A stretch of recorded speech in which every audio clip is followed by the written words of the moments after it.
You're listening to Mission Possible, the good news program on News Radio 610 WIOD.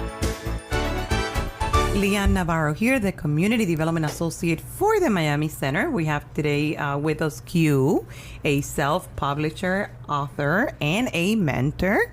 How are you doing, Q? How are you? I'm doing great. How about yourself? I'm going to add that your last name is Alexander. Yes.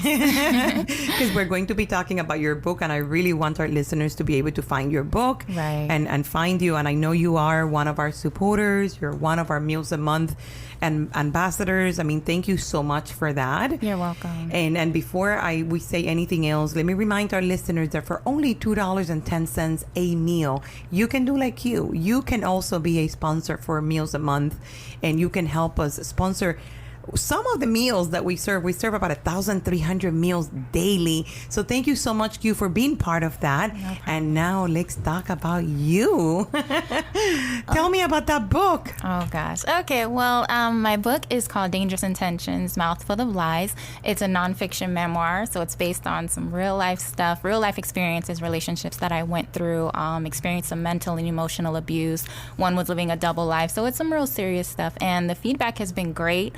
I'm so excited. Even men and women both have been taking to the book, so I'm really excited about it.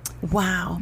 And when you write this book, and it's so personal, what are your feelings when you're writing this book?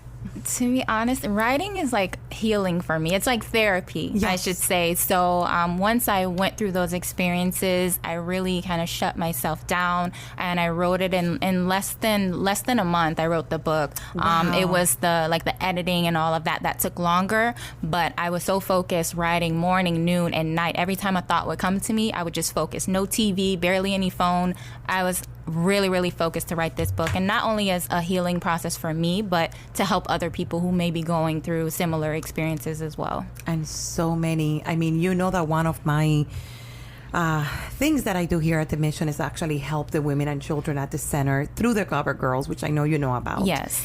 And so many people out there suffering and having to deal with domestic violence and abuse, people putting them down. Sometimes it's a significant other, sometimes it's someone else. It doesn't matter. Abuse is a no, is a no, is a no. Absolutely. I mean, we have to fight that. So I love your book because of that, because I know that it's going to inspire others and maybe give some people some hope, right? I mean, these are the things that you should do, shouldn't do, what worked for me.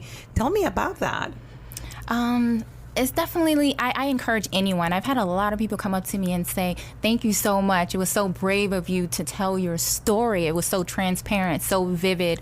They felt like they were on that journey with me because I write in such a way, it's so detailed. That even people telling me they got upset at certain people. They're like, oh my God, he was such a jerk, but that I wrote from a true and honest place. I was completely transparent, and that was the only way I would be able to heal. I had to be completely honest in order to move forward. And you should get upset when you read things like that. And they should hurt you. And you should be able to feel the pain that the person went through. Yeah. And that's really amazing. Now, where can our listeners find your book?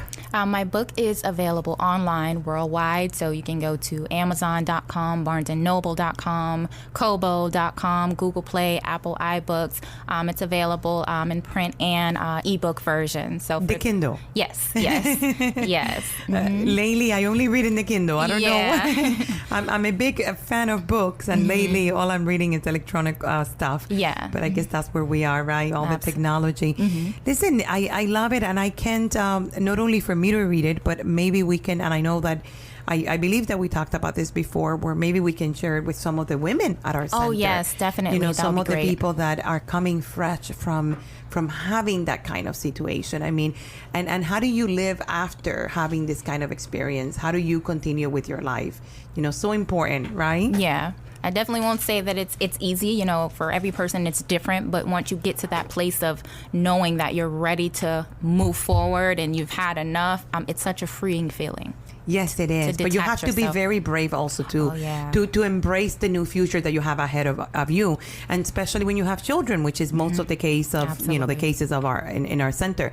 Q, I want to thank you, Q Alexander, with us today, guys. Not only she's a book writer, but she's also a mentor. I know you mentor as well. I Yes. want to thank you, but one more time, you can find the book. I know Amazon is super popular, Yeah, and Barnes and Nobles, Noble, Kobo. and Kobo. Get the book, read it. Thank you so much for joining us today. We love you. Thank you for having me. I love you too. The Miami Rescue Mission